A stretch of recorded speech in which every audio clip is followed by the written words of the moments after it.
come to this happy place, welcome. Please stand clear of the doors. Por favor, manténganse alejados de las This here's a wild ride in the woods.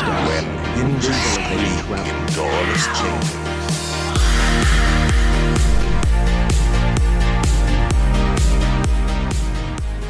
So today on Miles from Main Street, we are just talking. It's one of those podcasts, and we are just going to talk about some random Disney things that are happening in our lives, and things that we have on our mind about Disney. Brian said that he wanted to go first, so Brian, go ahead. Yeah, I have some Disneyland news that just dropped about an hour ago from when we're recording this, so I thought maybe we could start with that. But guys, before we get going, please go find somebody on the street, someone you know, and if you're liking this show, tell them all about it and let them know how to find it. That would be great for you to do. So, Disneyland. Disneyland is, as they announced at the D23 Expo, is going to be the home of the Disney100 Anniversary. This is, 100 years since the company was created, so they are celebrating it in style, and it's going to start on January 27th, 2023. So, why is this important? Why is this interesting to me?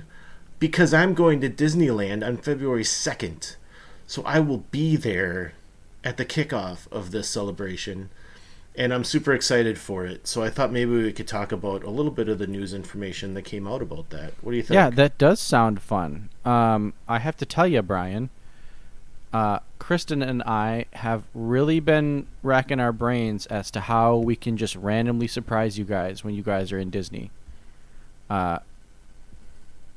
It's not a surprise if you tell me ahead of time. Well, we're going to try to surprise you, possibly. Yeah, we, before we get into the 100th anniversary, we have a dog. Her name is Moo, and she may need to have leg surgery, possibly, so that would kind of get in the way of us going to Disneyland. However, if she does not need that surgery, there's a high possibility that we may go to Disneyland with Brian. So yeah, that would be fun. We Kristen and I have been talking about possibly going to Disneyland for a long time now. So yeah, that's something that we definitely want to do, but it all kind of depends on what our dog needs and the money that we have to put towards that. So it would be pretty awesome if that happened, because this would be the first time since starting the show that you and I would be able to be in a park together. So I would say we'd have to go live. I would say we would have to do something, but more than anything, definitely get some pictures around the park together, right? Yeah. So what it would be a lot if of fun. What if we just set up some microphones and just recorded the podcast at Disneyland? That would be so much fun. We'll do it from, I don't know, what's the equivalent of the Tomorrowland Terrace. See, this is terrible. I've never been there. I'm trying to learn everything I can about this place by watching anything I can find, which is that whole Miles from Main Street idea, right? Like, we do what we can from Wisconsin, and that's always YouTube and other podcasts. Yeah, and so and I've only been there once, so I have no clue. I have zero clue as to where we would do it. But I think that might be cool. I don't know if knowing how I do Disney, I'd want to go. But maybe Brian would be able to slow us down a little bit while we're doing that. Oh, heck yeah. So the plan for us is to have a 4-day ticket. And everyone I've talked to is you only need 2, maybe 3 days to get through everything there. So it's I'm not going to be running or rushing. I'm going to have 4 days to go through everything that's there. So I think that's going to be a real benefit for what we want to get done while we're there. The other thing is I just found out that Frozen is going to be in a neighboring community while we're there as well, which is kind of crazy. And when I say Frozen, I mean the Broadway touring.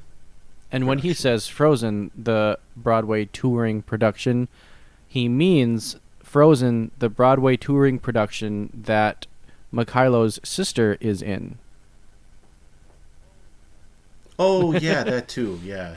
She actually, since this is a random discussion, she actually texted me a couple days ago and said that she's going to be Anna for a little bit of a stint out in Tulsa. And I seriously considered going and seeing her. But again, depending on what the dog needs, because those tickets are expensive, and that would probably be a plane ride, because I actually looked at it, it's like a 10-hour drive. It's like, I'd do that, but that would be like, I'd need to sleep for days afterwards. But yeah. 10 hours isn't as bad as 24 to get to... Yeah, but I'm motivated by Disney to... I mean, I would be motivated by my sister, but yeah, the excitement of Disney definitely motivates me when I drive down to Disney. The couple times that I have done it, but... The cool thing, the reason that I found out that they were there is that there's going to be a D23 event around their performance Sunday night of that weekend. I think that's the 5th. So I think that, that would be really cool to be able to take part in something like that as well. Yeah, I actually, after you sent me that, I looked into it, and it looks like it would be pretty cool. And I told Kristen about it, and she was like, so we make the trip one day longer or something like that. So it sounds like she'd be into it. So yeah, it would be fun.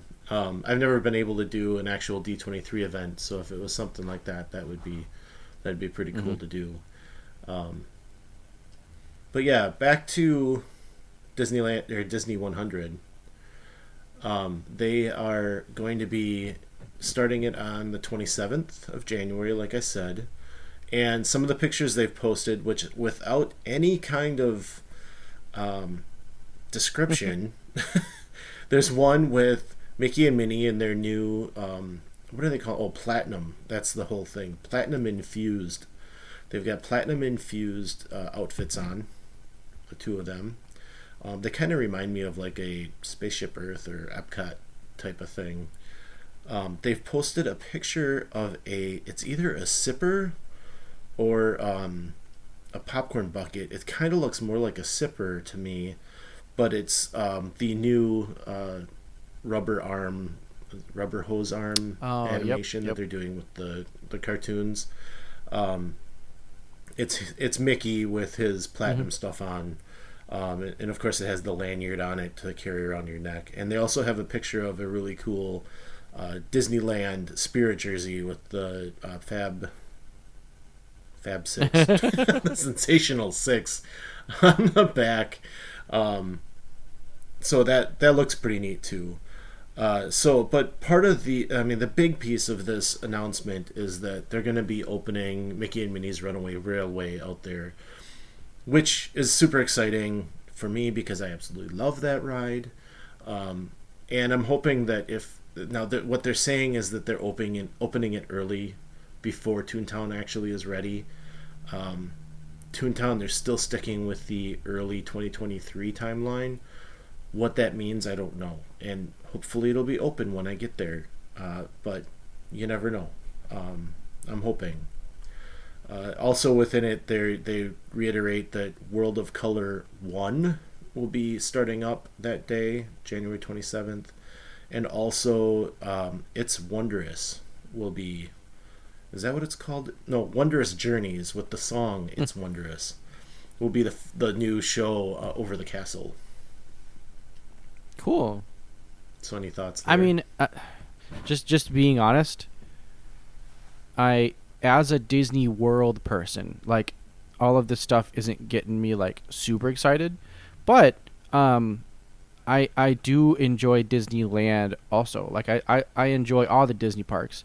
Maybe if I go again, I'll get even more into Disneyland. I remember the first time I went, I got a lot more into Disneyland because it was like the most recent park that I had been to, and so I had a lot of fun. But that's the thing. It's like all of these announcements, I'm just kind of like cool, because it's like, I mean, had they been like Disney World announcements, I would have been all about it. But that just kind of shows my home park allegiance for Disney World. However, the thing I do kind of want to talk about is something that I thought of when I was listening to all of this was Disney's going all in on these anniversary merch things, which I enjoy because I loved the 50th stuff. Like if they could just have 50th stuff like forever, and like I could just buy 50th things, like that would be awesome. But I like that they're coming out with like all of this new merch for. I was actually going to mention how cool I think the Epcot 40th merch is. I love that stuff. Like I'm probably gonna buy that Magic Band Plus that they have for the Epcot 40th. I feel sad because I definitely missed out on. They dropped a whole bunch of it on Shop Disney, and Kristen and I were like both either working or busy or something, and we just completely missed a lot of that stuff coming out. But it all looks very cool, and it just kind of gets me thinking that like I think this is Disney's new way of like doing merchandising, where it's like they'll have like the typical merchandise that they just always put out, but I think their big push for merchandising is gonna be these anniversaries, like kind of wherever they can find them, because I think that's kind of what they've been doing. Is like right now the 50th is starting to like almost be done, and now they're throwing the 100th anniversary at us, and then now Epcot has their 40th anniversary. So it's like, unless all of this stuff dies down and they just go back to what they've always done, I think what they're going to try to do is they're going to try to start milking these anniversaries, because I bet you anything they saw a huge uptick in merchandise sales with these anniversaries. And I think they're just seeing that with almost everything. Like anytime they have like exclusive merch for something, even if it's like we had trouble buying Halloween party stuff because people were just buying that merch left and right. So I think that's their new thing, is anniversary merch or just like special merch for certain things. That's going to kind of be their push, which I'm okay with because I really enjoyed the 50th merch, and I'm already enjoying the Epcot 40th merch. So, yeah, bring it on, Disney, because I enjoy it. But it kind of gets you thinking, like, once they run out of these anniversaries to celebrate, like, what is going to be their big draw for merch? Because I'm sure they're going to want to keep it going. Well, and that's why we see anniversaries last as long as they do, right? Like, we just passed the 51st birthday of Disney World with little fanfare, and there was more attention put on Epcot because it was the 40th, but we're still celebrating the 50th anniversary, and it's a year later. Okay. Like I remember being super excited last year for all this stuff, but now it's just kind of become, oh yeah, that stuff is out there as well. And I'm walking around with the reusable shopping bags that say 50th anniversary on them, and I've got a few items here and there from it, but I think it's more used as a marketing tool to get people to come visit than it is anything else. And that's why they're going to go hard on this Disney 100, because it gives them another anniversary, like you were saying. And then shortly after that, we're going to have Disneyland 70. So, and that's not until 2025. So they're going to have about a year and a half that they need to figure something out. And maybe it'll go quiet for a little bit. Who knows? Like, with all these anniversaries that they've been pushing lately, like it's kind of like, let's just have a break and let's just have the park for a little bit, and then we can get back to all these anniversaries again. I don't know. I think the anniversary stuff kind of gets tiring after a while, and I want to look elsewhere. Yeah, and there's with these anniversaries, there's just all of these changes that they do with the parks, which like the park is just constantly changing anyways, which is what Walt wanted. But yeah, like they just for the 50th they changed the fireworks at Magic Kingdom and Epcot, and now it looks like they're doing a change again, and it's like, I mean, how long did we have Wishes?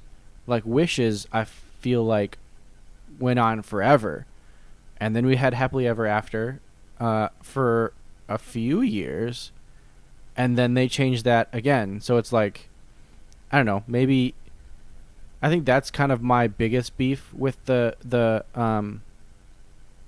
anniversaries right now, is that it's like forcing these parks to change things. Whereas like I'd rather, because honestly, to be honest, I had just recently started to really get into Happily Ever After. I thought it was really cool when it first came out, but like towards the end, I was kind of like, oh yeah, like you have to see these fireworks, and like I was really starting to fall in love with it, and then they took it away. So yeah, it's kind of like, I mean, I totally agree with you that like I kind of think the parks should just be the parks for a little while. But I also do enjoy all the special things that they do for these anniversaries. So, yeah, I just don't need it for a year and a half. Yeah. Other than wanting to get there and experience it for myself. And I've also learned, so in my life, I've had some opportunities not to say the word never, or learned that you should never say never, as the saying goes. It started off with never say you're going to own a minivan, because now I've owned many minivans. Never say that you're going to go enjoy an anniversary, because guess what? I never made it to said anniversary, and instead I'm going to go enjoy Disneyland. So anyway, I don't mind the length of some of these celebrations, I guess, because it does give me a chance to maybe get down there and enjoy them. But also, I can't be saying never or that I'm going to go do something, because I'm just going to miss it, right? Never say never, whatever you do. What movie is that from? I have no idea. Random. Oh, it's from Fievel. The Fievel movie. An American Tale. Yeah, that's what it's from. Yep. Oh wow. Anyways, speaking of somewhere out. Oh wait, no, that's no, it's not. Oz. Somewhere there was this out there. This has become a singing podcast. This is now karaoke. Yeah. We're gonna get copyrighted. Yeah, I know. Yeah. Anyways, speaking of oh my god. Speaking of movies, I watched Hocus Pocus 2 for the first time last night, and I actually, just being as busy as I am, I've got a lot of things going on. I'm teaching a marching band, I'm working a job, I'm doing all kinds of lighting programming, and we finally were able to watch Hocus Pocus 2 last night. And we've been seeing some stuff online, some like not so stellar opinions about Hocus Pocus 2. And I understand. There were certain things in the movie where I was kind of like, really? That's what we decided on? But for the most part, I thought it was a very good movie. I even kind of cried at the end. If you've seen the movie, you know. But yeah, I thought it was a very well-made movie, and it definitely gave me spooky vibes. I don't think it's gonna be the same kind of movie as Hocus Pocus was, where I just watch it every Halloween. but it was nice to kind of like see that story again and see those characters again. But yeah, I would say that I enjoyed it, and I don't think it deserves a lot of the hate that it's currently getting. However, It's getting hate? I haven't seen that. I've seen it. I've seen people all over the place getting upset about what Hocus Pocus 2 was. But I haven't really read into a lot of it, just because I've been trying to stay away from spoilers. But I mean, I was disappointed that they didn't really have Binks in there to help at all, and they didn't have any like cameos of any of the older characters other than Billy. But I mean, they had the Black Cat, which is kind of a nod to Binks, but Binks can talk.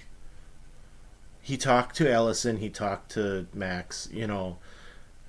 To have a Black Cat show up, and even, what did he do? He jumped on the book at one point. Like, there's got to be a point that he talks to somebody and says, let me help you out. Because we all... And now that I'm saying all this, he disappears at the end of the first movie, yes. doesn't he? So he can't really come back.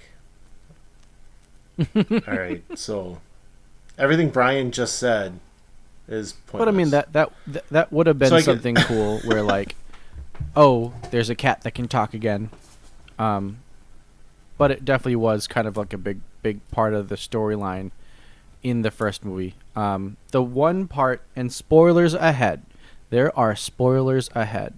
Not a big spoiler, but the one thing that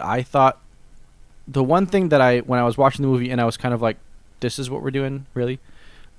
Was the fact that, so there was, there's two.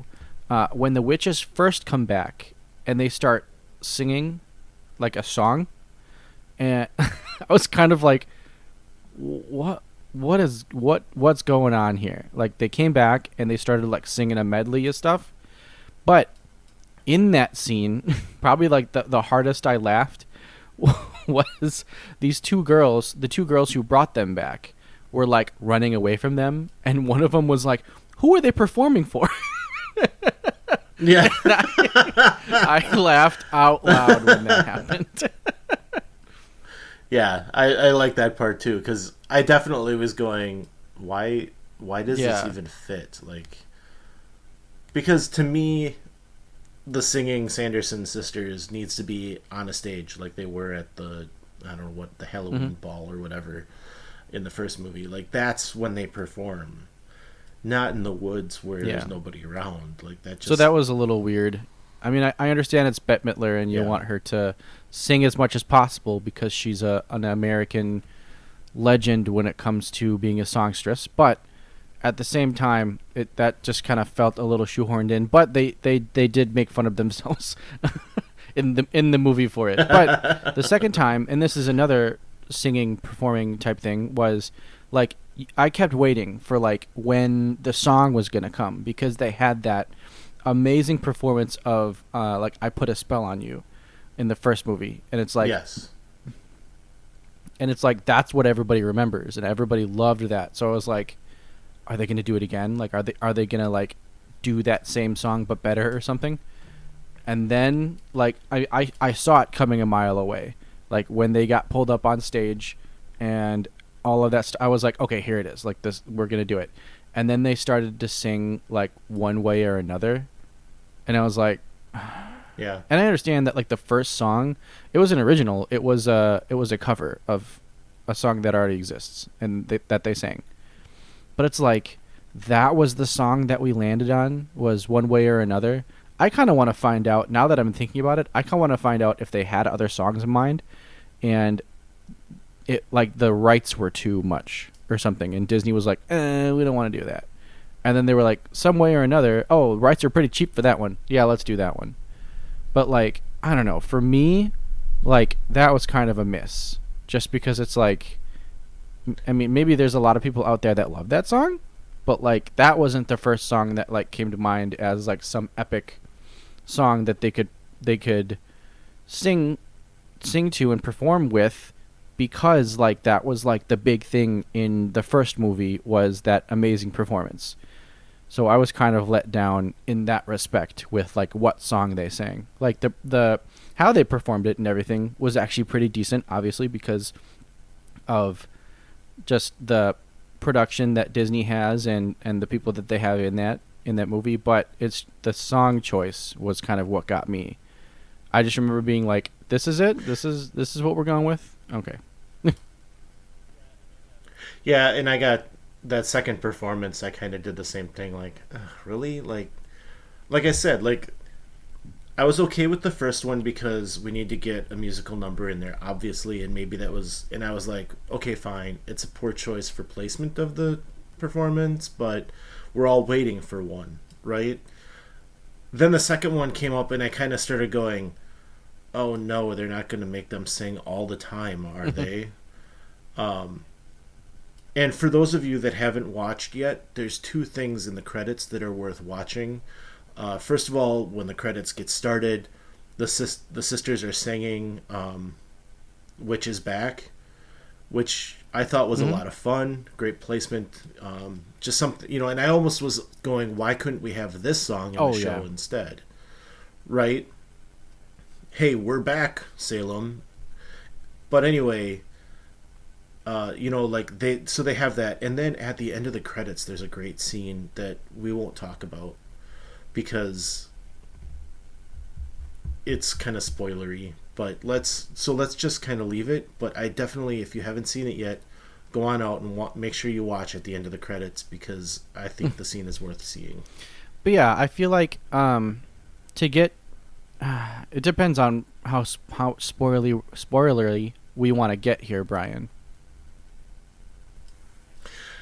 I know it's hard to talk about a movie and not spoil it. But a lot of what I really enjoyed about the movie was kind of like the middle section where like the witches are kind of acting the same way as they were in the other movie, where it's like now it's like 2022 and the witches are back and they're confused about everything again.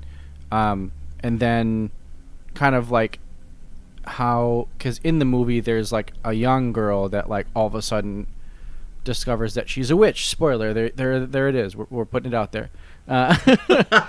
So that's another fun dynamic that I thought was in the movie. But at the end, and maybe if Brian doesn't want me to talk about this, I won't, but at the end there's just a really touching point in the movie where the two sisters, the two other sisters, what are their names?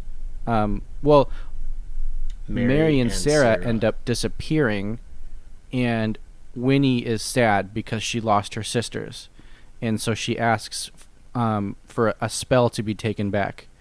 And it's just very touching. It just kind of shows how much they meant to Winnie and how it wasn't just being a witch that she enjoyed. It was doing it with her sisters. So, and all right, so I'm doing it. I'm saying it right now. I'm putting a spoiler warning into the description of the show. Okay, so so that people know, and we'll stop beating around the bush. We might as well just talk about it. It's by the time you guys are hearing this, the movie's been out for a week and a half. It's been the largest launch on Disney Plus of a movie yet. So I think most of our listeners have probably watched it by now. I will say that I did enjoy it, and let's continue from there. So, right, the sisters at the end, like, there's this spell cast, and as you were saying, the two sisters are gone. This is the price for casting this spell. And yes, it's very touching how she wants her sisters back, and they do. I think that younger girl, I forget her name, but she ends up casting a spell that reverses it. And by doing that makes all of them go away. There's your spoiler right there. So,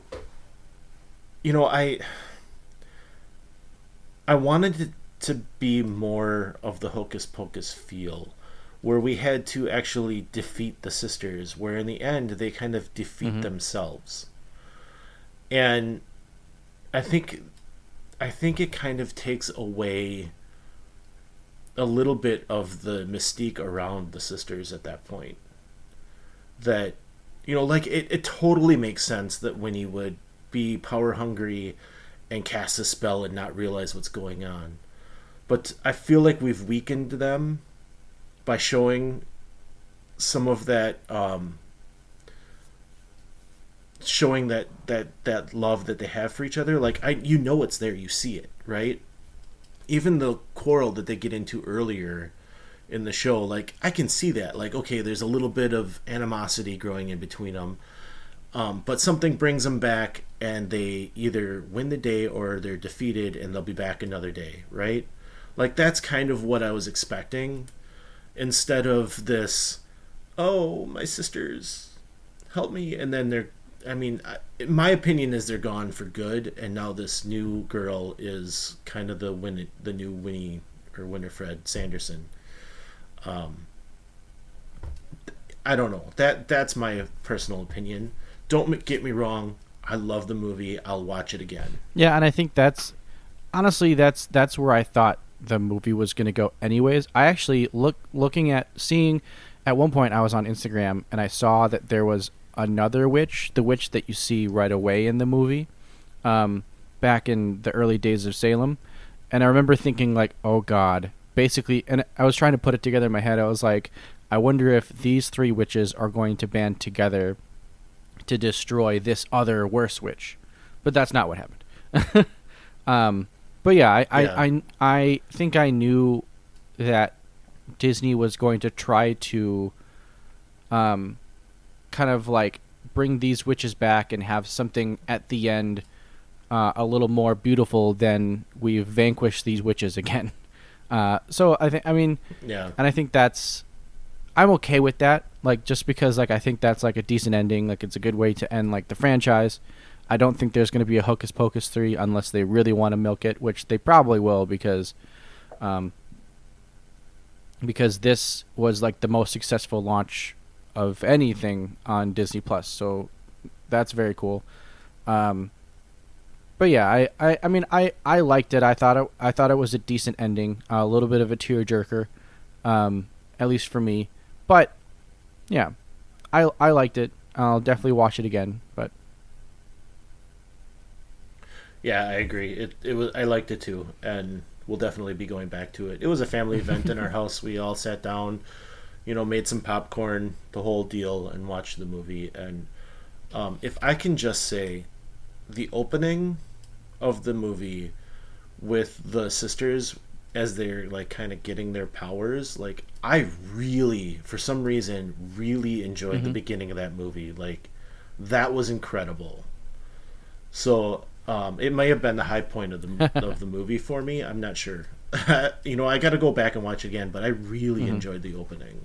Yeah, me too. I definitely thought that other witch was done up a little too, like, she looked a little too 2022 to me. I feel like that other witch could have been dressed a little more like a normal witch would look. I don't know. Maybe they did that on purpose. But that was my only thing that I thought was kind of weird about that. But yeah, I thought it was a decent movie. I enjoyed the beginning too. It just kind of gave you like old school like Salem vibes. So yeah, it did, and I agree that witch was a little out of place. But I mean, she also, I don't think, was coming from the same timeline as the Salem timeline. Like, she could have been coming from a glitzier area even than just the Salem timeline. So are we talking Hocus Pocus is part of the MCU universe? Yes, she's Agatha Harkness. It was Agatha all along. That's what I was waiting for.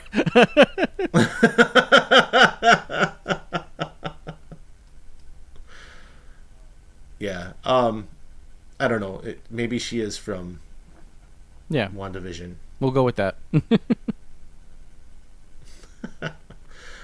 So I guess to wrap this up, I did go out and on this Halloween theme, we did go out and buy some hitchhiking ghosts the other night. And they look wonderful in our front yard. So I know you've been doing some decorating as well.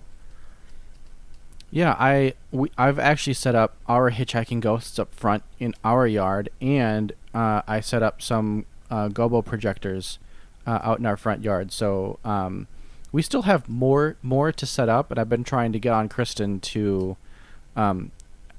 decorate with me for Halloween. But yeah, right now everything we have is Haunted Mansion themed, so I'm happy about that. But yeah, it's just really getting us into spooky vibes, and it kind of like makes me wonder what the Mickey's Not So Scary, what we talked about last week, would have felt like had we gone around this time, where like we have spooky vibes going on already, and we're really feeling that. So yeah, it makes me think of Mickey's Not So Scary when we're doing this stuff. Yeah, I've really been enjoying putting it up. So we have mostly Nightmare Before Christmas. So I've got hanging from my gutters, I've got Sally, Jack, and Zero. And then I've got this bench under the window that they're hanging over. And Oogie Boogie is like hanging out on this bench. So if you ever stop by my house, feel free to take a selfie with Oogie Boogie on the bench. I should go do that. I'll do that. Yeah, so that's how we're doing here. And then we didn't get, I think you've got the Doom Buggy with the hitchhiking ghosts. We've actually got right? both. Yeah. Oh, you do? Okay. So I don't have the Doom Buggy. I have the other one. So, but they're massive. I've never had a blow up yard decoration like this big, so it's pretty cool. I think my parents at one point when I was a kid bought a real big one. But yeah, these ones are pretty big. I actually blew it up in our living room at one point. And it's pretty big. Yeah, I like it though. We did have to return the first one because it had a couple of small holes in the back, and it's like, well, those will deteriorate. So I returned them and got a new one. And this one was in good shape. Good. So if you guys go out and buy it, just keep an eye out for that type of stuff. Anyway, I think that's about enough random chat. I think so too. I think we talked about some decent things, keeping the spooky vibes going. That's what time it is. Yeah, so let's right keep now. these spooky vibes going. And guys, come on out to the post I have out there for this episode and leave us a comment on some of the decorations that you have for Halloween. Bonus points if they're Disney, obviously. But we'd love to hear about it. So come on out to Facebook and Instagram and let us know what you've got for decorations. That would be fun to talk about. But like we always say, some live close, And others don't. so let's talk about it. We'll see you next time on Miles from Main Street.